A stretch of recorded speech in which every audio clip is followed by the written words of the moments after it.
तस्वीरों में जो ये बाबा आपको नजर आ रहे हैं, इनका नाम है संत सियाराम जी।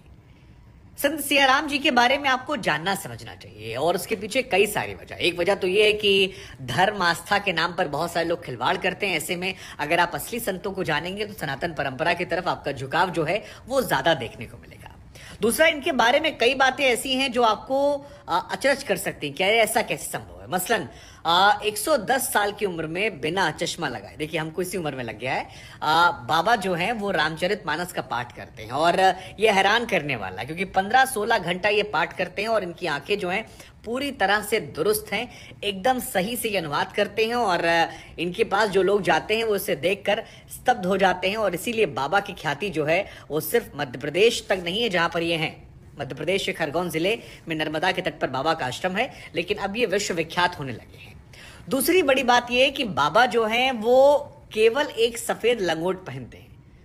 मतलब कोई भी मौसम हो, चाहे बरसात का, गर्मी का, या जैसे अभी हाड़ कपाने वाली ठंड है जिसमें हम और आप अंदर स्वेटर, जैकेट, इनर तमाम चीज पहनते हैं, बाबा कुछ नहीं पहनते, खाली एक सफेद लंगोट। और अपने आप को उन्होंने इस तरह से ढाल रखा है कि वो प्रकृति के साथ ढल गए हैं। अब बाबा के उम्र के बारे में 110 साल कहा था, कई मीडिया रिपोर्ट्स कहती है 100 साल के हैं। हालांकि मोटा मोटा जो सारी रिपोर्ट्स आप देखेंगे तो वो 110 साल नजर आती है। अब आते हैं बाबा जी की उम्र और उनके नाम को लेकर। सियाराम, ये अपने आप में नाम जो है अद्भुत है क्योंकि सीता और राम को मिलाकर सियाराम होता है। तो बाबा जी के बारे में आपको बता दें, बाबा जी जो हैं वो हनुमान जी के परम भक्त हैं। और ये कहा जाता है इनके बारे में कि 12 वर्षों तक बाबा जी ने मौन व्रत धारण कर रखा था, यानी कि किसी से कोई बात वो नहीं करते थे। 12 वर्षों की तपस्या, मौन धारणा के बाद जब उनकी जिह्वा से पहला शब्द निकला तो वो शब्द था सियाराम। हनुमान जी भी सीताराम की पूजा करते थे और सियाराम उनके मुंह से निकला। और उसके बाद जो वहां भक्त आते हैं उन्होंने बाबा को नाम दे दिया सियाराम बाबा। अब जहां तक बाबा की उम्र की बात है तो कई मीडिया रिपोर्ट में से 100 साल बताया जाता है। हालांकि कई सारे पुराने आर्टिकल्स को जब हमने खंगाला, देखा, समझा, जाना तो उसमें निकल कर आता है कि बाबा जी की अभी करंट एज जो है वो 110 साल की है। बाबा जी का शरीर जो है वो उम्र के हिसाब से ढला है, लेकिन आंखों में तेज और भक्ति को लेकर जो डेडिकेशन है ये स्तब्ध करने वाला है।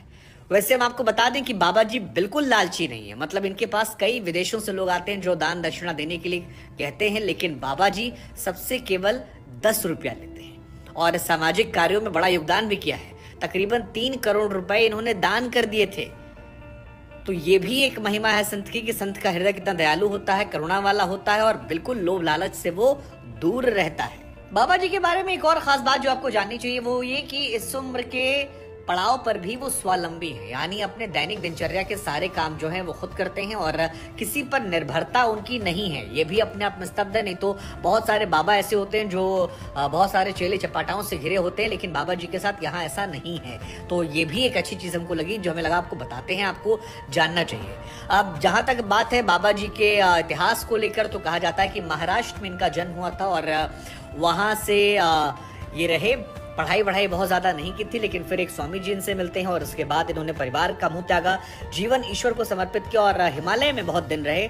और उसके बाद जब लौटे तो फिर आकर नर्मदा के घाट पर यहाँ पर बस गए। यहीं पर इन्होंने अपना आश्रम बनाया है।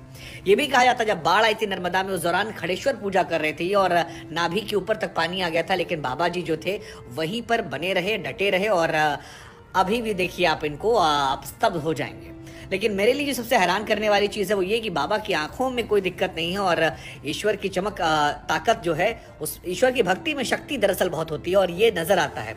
गर्मियों में कूलर नहीं चाहिए, सर्दियों में ब्लोवर नहीं चाहिए, लालच नहीं है, मोह नहीं है। सारा जीवन जो है वो सीताराम करते हुए सियाराम बाबा का गुजर रहा है। और इनको देखकर हमको लगता है कि सनातन परंपरा को मानने वालों को, ऐसे लोगों को जानना चाहिए, तभी धर्म का बढ़ावा होगा। और आइए हम और आप जानें और नमन करें सियाराम बाबा को और वीडियो शेयर करें ताकि और लोग जानें।